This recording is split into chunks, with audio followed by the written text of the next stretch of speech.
हम लोग आज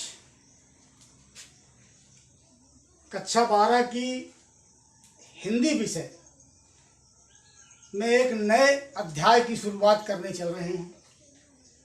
इसके पूर्व की हम लोग विषय वस्तु पर आवें, ये एक संयोग है, इसको दुर्योग भी कह सकते हैं कि इस कोरोना महामारी ने पूरे विश्व को झकझोर करके और भारत को भी अपने आगोश में ले लिया है। चारों तरफ लोग बेहाल हैं, डरे हुए हैं, सहमे हुए हैं और सबसे ज़्यादा सफ़र अगर कोई कर रहा है, सबसे ज़्यादा नुकसान किसी को हो रहा है तो वो है छात्र वर्ग, आप लोग। इस कोरोना की वजह से शिक्षण कार्य नियमित रूप से नहीं चल पा रहा है।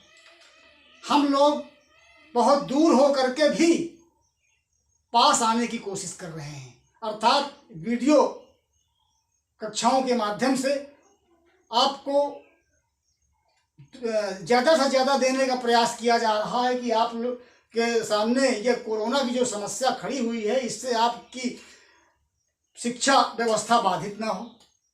तो हम लोग दूर रहते हुए भी पास हैं, न दिखाई देते हुए भी दिखाई दे रहे हैं। तो बच्चों आओ बैठो आज इस क्लास में, और तब आप इसके बाद देखें कि दूर होने के बावजूद भी आपको एक ऐसा सुखद अनुभव आएगा कि आपको लगेगा कि हम कक्षा में बैठ करके ही अध्ययन कर रहे हैं, शिक्षण चल रहा है हमारा, बशर्ते कि आप दत्त चित्त होकर के एकाग्र मन से बैठ करके अपने विषय को ग्रहण करें। पिछली कक्षाओं में हिंदी पद्य खंड के 2 कवियों का समापन कर दिया गया है, उनके काव्य का। आज हम चल रहे हैं एक तीसरे कवि की ओर आपकी पुस्तक में, और वो ऐसे एक कवि हैं, आप पिछली कक्षाओं में आपके गुरुजनों ने बताया होगा कि हिंदी साहित्य के इतिहास में एक युग है जिसको छायावादी युग के नाम से जाना जाता है, और उस छायावादी युग के 4 स्तंभ हैं, और उन्हीं 4 स्तंभों में से एक उसके जो प्रमुख स्तंभ हैं या पहले स्तंभ हैं या जिनको छायावाद का प्रवर्तक कहा जाता है, वे हैं महाकवि जयशंकर प्रसाद।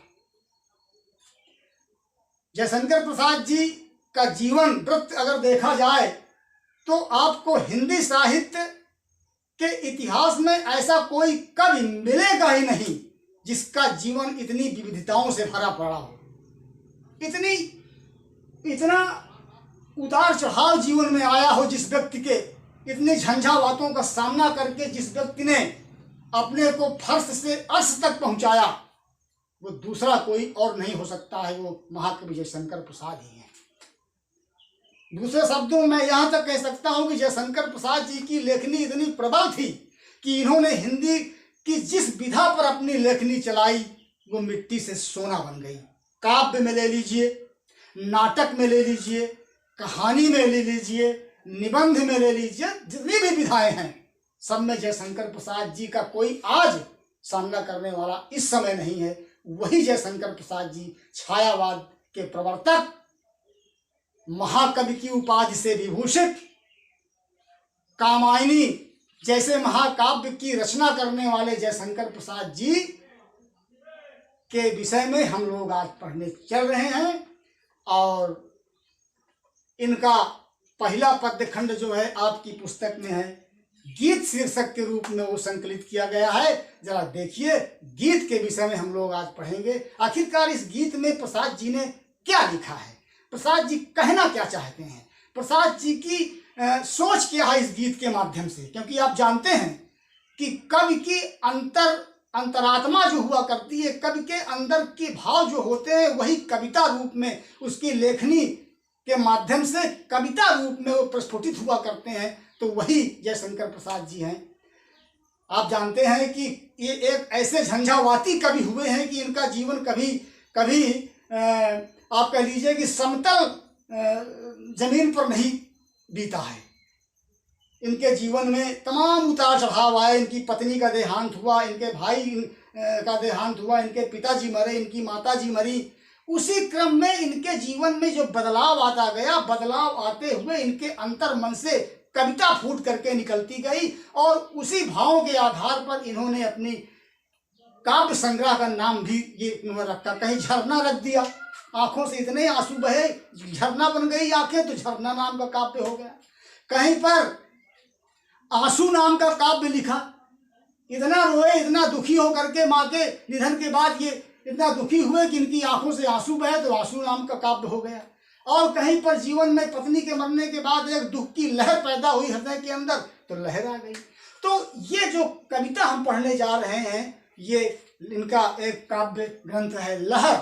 उसी लहर से कविता ली गई है, आपके किताब में शीर्षक के रूप में, वो गीत शीर्षक के रूप में ये संकलित की गई है। आइए देखिए।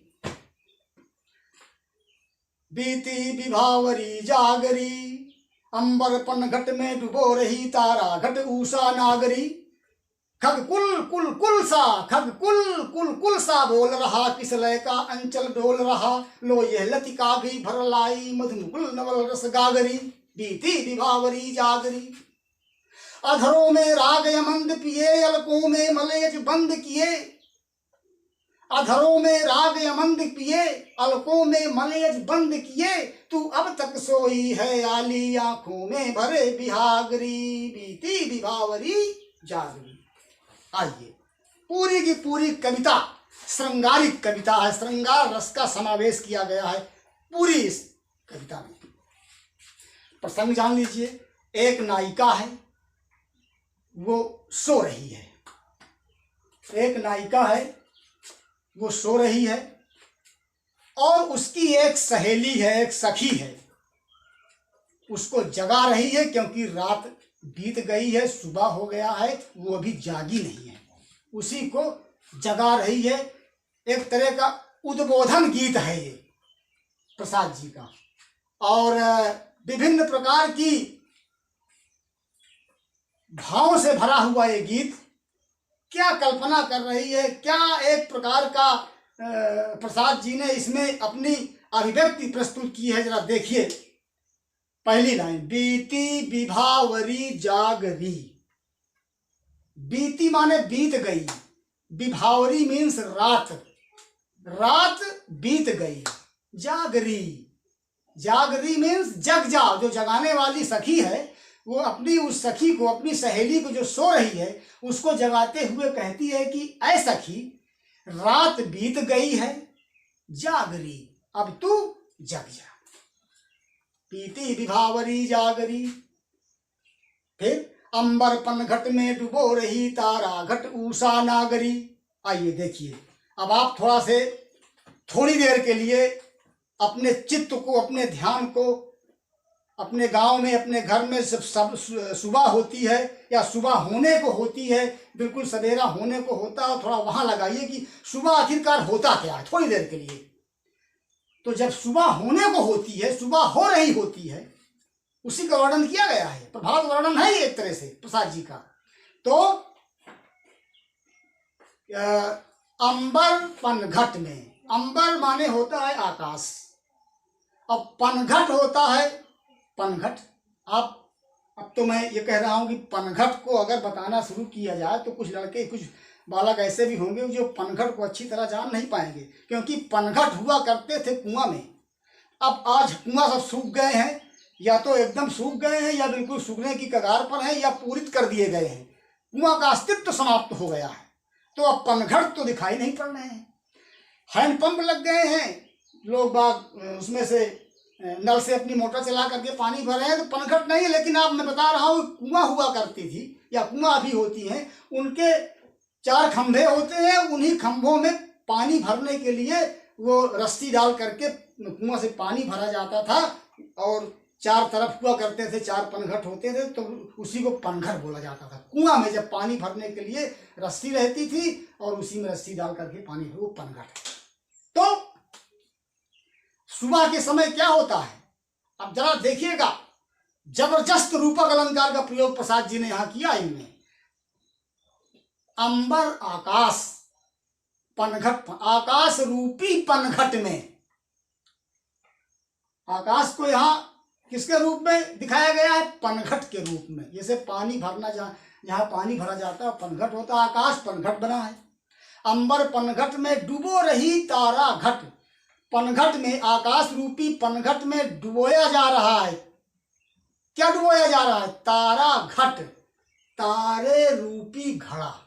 जितने तारे हैं आकाश में, वो सुबह के समय आप देखिएगा, ध्यान कीजिए, सोचिए कि जैसे जैसे सुबह होने को होती है, आकाश के जो तारे हुआ करते हैं वो धीरे धीरे डूबना शुरू हो जाते हैं। डूबते क्या है? प्रकाश में वो धूमिल होना शुरू हो जाते हैं, वो विलुप्त होने लगते हैं आकाश से। तो कवि उनको कहता है कि वो डूब रहे हैं उसी प्रकार से जिस प्रकार से पनघट में कोई नायिका पानी भरने जब जाती है तो अपने घट को, घड़ा को उस पानी के अंदर डुबो देती है, तो घड़ा पानी में डूब जाता है, घड़ा दिखाई नहीं देता है। पनघट में खड़े होकर के वो घड़े को डुबोती है। तो वही है, आकाश रूपी पनघट में तारा रूपी घड़ों को, अंबर पनघट में डुबो रही तारा घट उषा नागरी। डुबोने वाली कौन है? उषा। उषा माने सुबह, सुबह रूपी नागरी माने चतुर नायिका। अब इसको या तो अलग करके कर लीजिए या सम्मिलित भाव में आप भावार्थ लिख सकते हैं कि आकाश रूपी पनघट में तारा रूपी घड़ों को उषा रूपी चतुर नायिका डुबो रही है, अर्थात सुबह हो गई है। सुबह के समय आकाश के तारे जो हैं वो डूब जाते हैं। जिस प्रकार से पनघट में कोई नायिका पानी भरने जब जाती है तो उसका घड़ा जो है वो पानी में डूब जाता है, दिखाई नहीं पड़ता, उसी प्रकार से आकाश के तारे जो हैं वो सब डूब गए हैं। तो ऐ सखी रात बीत गई है, तू जग जा। बीती विभावरी जागरी, अंबर पनघट में डुबो रही तारा घट उषा नागरी। खग कुल कुल कुल सा, समझिएगा, खग कुल कुल कुल, कुल 3 बार आया है बच्चों। इसका कोई मतलब थोड़ा और देखिए, अलग से है। खग कुल 2 अर्थ है इसके। इसमें आपको यमक अलंकार का प्रयोग किया गया है। आप अपनी जब व्याख्या करेंगे, व्याख्या के बाद अंत में एक टिप्पणी जरूर देना इसके विषय में कि ये यमक अलंकार का प्रयोग है। इस लाइन को आप उद्धृत कीजिएगा अपनी कॉपी में कि यमक अलंकार अगर है तो कहाँ है। बहुत अच्छा हुआ करता है जब आप काव्य सौंदर्य लिखते हैं या कोई टिप्पणी लिखते हैं तो टिप्पणी के उस हॉट स्पॉट को आपको दिखाना चाहिए कि यहाँ पर ये अलंकार मिल रहा है, यहाँ पर ये रस मिल रहा है। ये चीज आपको उसमें अगर दिखा दिया, उद्धृत कर दिया करें तो फिर सोने पर सुहागा हो जाया करता है। तो मैं आपको बता रहा हूं, करना है आपको है। खग कुल कुल कुल सा, खग माने पक्षियों का, कुल माने समूह, पक्षियों का समूह। कुल कुल सा बोल रहा, कुल कुल पक्षियों की एक आवाज होती है, कुल कुल कुल कुल कुल कुल किया करते हैं, कलरव किया करते हैं, जिसको आप कलरव कहते हैं। और उनकी आवाज जो है वो कुल कुल की आवाज हुआ करती है। तो 3 कुल हुए। एक कुल, पहला वाला कुल जो है, जो खग के साथ लगा हुआ है, उसके माने तो होता है पक्षियों का समूह। और दूसरा जो कुल कुल है, ये कलरव करते हुए, कलरव कर रहे हैं, कुल कुल कुल की आवाज कर रहे हैं। आप सुबह देखिए, अगर आप देहात क्षेत्र के बालक होंगे तो आप पेड़ों में देखा करते हैं, सुबह जैसे होने को होती है तो पेड़ों में बैठी हुई पक्षियां जो है वो बोलने लगती है, कलरव शुरू हो जाता है, वो कुल कुल की आवाज उनकी होने लगती है। तो 2 कुल जो हैं वो पक्षियों की आवाज से संबंधित हैं, बाद वाले 2 कुल, और पहला वाला कुल जो है उसके माने समूह होता है, इसीलिए यमक अलंकार होता है। आप उसकी परिभाषा अच्छी तरह जानते हैं। और खग कुल कुल कुल से, अगर आप अंग्रेजी की ये कविता हुई होती है तो ये दूसरे वाले जो 2 कुल कुल हैं, ये ओनोमोटोपोइया एक अलंकार होता है, ध्वनि सूचक अलंकार होता है, इसमें पर यही होता है। ये अंग्रेजी की पोएम में इसमें ओनोमोटोपोइया का प्रयोग किया गया है। और खग कुल कुल कुल सा, और देखिए आगे सा आ गया, सा सी सम यू सदृश, ये शब्द वाचक शब्द हुआ करते हैं हिंदी में। और अगर इनमें से ये शब्द कहीं लगे हुए हैं तो तर्क से आप जान जाइए कि ये उपमा अलंकार का प्रयोग भी इसमें किया गया है। तो आपको एक लाइन में ही मिल गए 2 अलंकार, पहला मिला रूपक, दूसरा मिला उपमा। अब आइए, खग कुल कुल कुल सा बोल रहा, पक्षियों का समूह कुल कुल की आवाज करते हुए बोल रहा है, अर्थात पक्षियों का समूह कलरव कर रहा है, सुबह हो गई है। किसले का अंचल डोल रहा। अब किसले क्या होती है? किसले आप देखे होंगे पेड़ों में जो पत्तियां, नई नई पत्तियां फूट आया करती हैं, उनका रंग हल्का से लाल रहा करता है। नई फूटी हुई पत्तियां, उनको किसले कहा जाता है। तो किसले का अंचल डोल रहा। किसले जो है वो जो नई नई पत्तियां हैं, मुलायम कोमल जो पत्तियां हैं, वो आंचल की तरह डोल रही हैं। जैसे आंचल किसी नायिका के द्वारा धारण की गई वस्त्र में जो आंचल हुआ करता है, जब हवा चलती है हल्की हल्की तो उसका आंचल भी हिला करता है। उसी प्रकार से जो ये पेड़ों की जो किसले हैं, जो कोपले हैं, ये धीरे धीरे हिल रही हैं, जैसे होता है आंचल हिलता है। तो किसले का अंचल डोल रहा। किसले जो है अंचल की तरह वो डोल रही है। लो ये लतिका भी भर लाई। अब कवि प्रसाद जी कह रहे हैं कि जो लताएं होती हैं, लताएं, लतिका माने लताएं, वो भी सुबह के समय सब भर आती हैं। वो सुबह के समय सब लताएं भर जाए। जब सुबह होने को होता है, एक प्रफुल्लित अवस्था हुआ करती है जीवों के साथ साथ वनस्पतियों की भी, क्योंकि सुबह एक ऐसा संदेश लेकर के आता है, एक नए जीवन की शुरुआत होती है। तो कवि कहता है कि लो ये लतिका भी भर लाई। कवि कहता है कि जो ये लताएं हैं ये भी भर लाई हैं, इनमें भी भर आया है क्या। मधुमुकुल नवल रस गागरी। मधु माने मधुमुकुल, मधुमुकुल, मुकुल माने होता है कली, मुकुल माने कली, और कलियां जो हैं वो, कली क्या होती है, कली अविकसित फूल होता है। कली का विकास जब तक नहीं होता तब तक, जब तक फूल का विकास नहीं होता तब तक वो कली है, और कली का जब विकास हो जाता है तो वो फूल बन जाती है। दूसरे शब्दों में कह सकते हैं कि developed flower, undeveloped flower. Undeveloped flower को कली कहते हैं और डेवलप्ड कली को फ्लावर कह देते हैं। तो मधुमुकुल नवल रस गागरी, लताएं जितनी हैं वो सब भर गई हैं, और जो मधुमुकुल, जो सुंदर सुंदर कलियां हैं, वो नवल रस, नए रस से भर आई हैं। जैसे गागर में कुआं से पानी नायिका भर के निकाल के लाती है, गागर में कुआं का पानी भर के पनघट से लाती है, उसी प्रकार से सुबह के समय रात बीत गई है। जितनी भी कलियां थी, नई नई कलियां जो अभी खिली नहीं थी, उनमें मकरंद भर गया है, पराग भर गया है, रस भर गया है। फूल का रस क्या होता है? मकरंद होता है, पराग होता है। तो मधुमुकुल नवल रस गागरी, कलियां जो हैं, सुंदर सुंदर कलियां जो हैं, वो नए रस से भर गई हैं, अर्थात कलियों में पराग आ गया है। दूसरे शब्दों में कह लीजिए कि कलियों जो है फूल बन गई हैं। बच्चों थोड़ा सा पीछे आइए इसी लाइन में। मधुमुकुल, मधुमुकुल दो शब्द हैं, मधुमुकुल दो शब्द हैं, और दोनों के प्रारंभिक वर्ण जो है माँ, माँ माँ, मधु में माँ, मुकुल में माँ। जानते हो कौन सा अलंकार है? अनुप्रास अलंकार है। यहाँ पर अनुप्रास अलंकार है, ये भी आप जान लीजिए। मधुमुकुल नवल रस गागरी, तो पक्षियों का समूह कुलकुल की आवाज करते हुए बोल रहा है। कोपलें जो हैं, किसलें जो हैं, वो अंचल की तरह डोल रही हैं, क्योंकि हवा भी चल रही है, और लताएं जो हैं वो रस से भर गई हैं, और कली जो है उसके अंदर मकरंद या पराग आ गया है, वो विकसित होकर के फूल बन गई हैं। मधुमुकुल नवल रस गागरी, तो सखी उठ, रात बीत गई है, तू अभी सो गई। अधरों में राग यमंद पिए, अलकों में मलयज बंद किए, तू अब तक सोई है आली, आंखों में भरे बिहागरी। तीसरे खंड में है, देखिए कितना श्रृंगारिक वर्णन प्रसाद जी ने यहाँ कर दिया है। लेकिन प्रसाद जी का श्रृंगार वर्णन जो होता है वो संतुलित और नियंत्रित रहा करता है। आपके महाकवि बिहारी जैसा अनियंत्रित नहीं हो जाया करता है। प्रसाद जी का श्रृंगार वर्णन हमेशा नियंत्रण की परिधि में रहा करता है।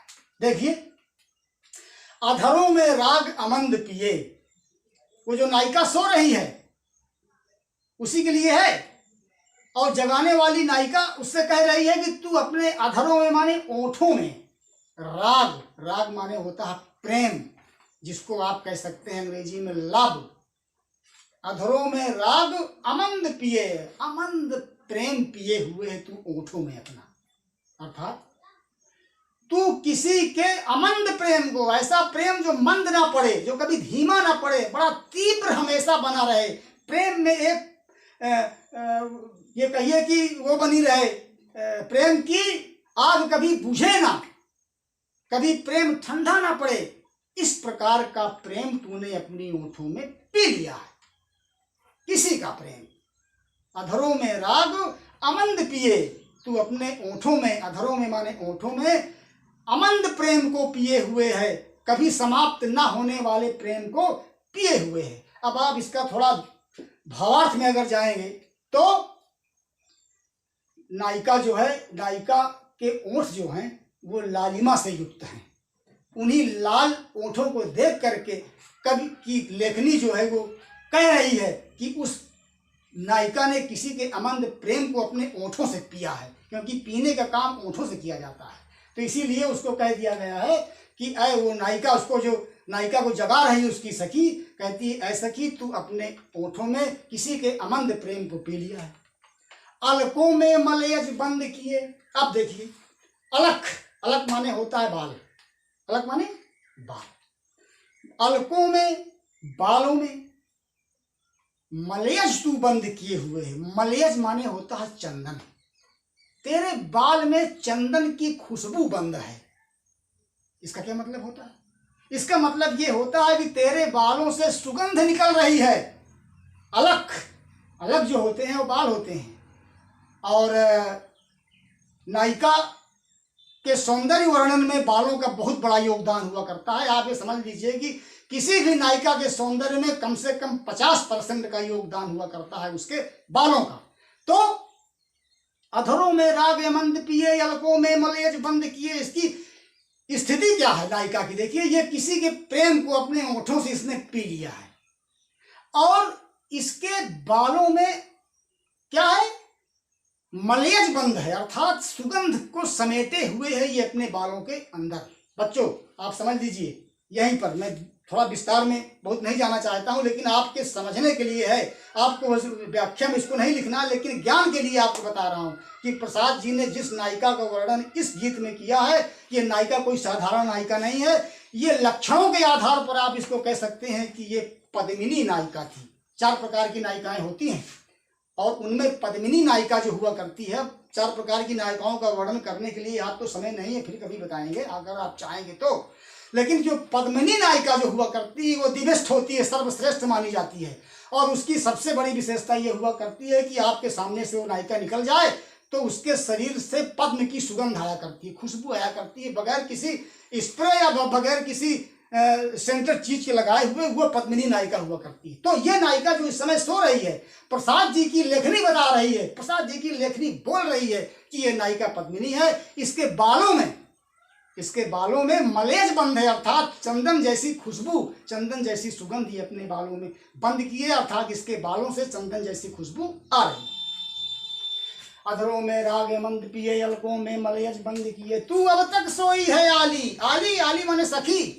अरे सखी तू अब तक सोई हुई है। उसकी सहेली उसको कह रही, अरे इतना इतना करने के बाद तू अब तक सोई हुई है, सुबह हो गई है, सब लोग अपने अपने क्रियाकलाप में फिर से लग गए हैं, और तू अभी भी सोई हुई है।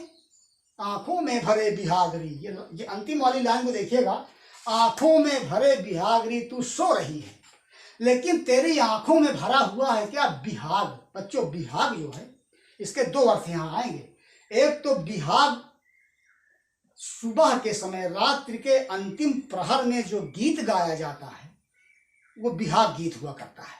रात सुबह होने को जब होती है तो जब गीत गाया जाए उसको बिहाग कहते हैं। लेकिन बिहाग उस गीत के माध्यम से आपको यहाँ भावार्थ निकालना है, ये माने होता है खुमारी।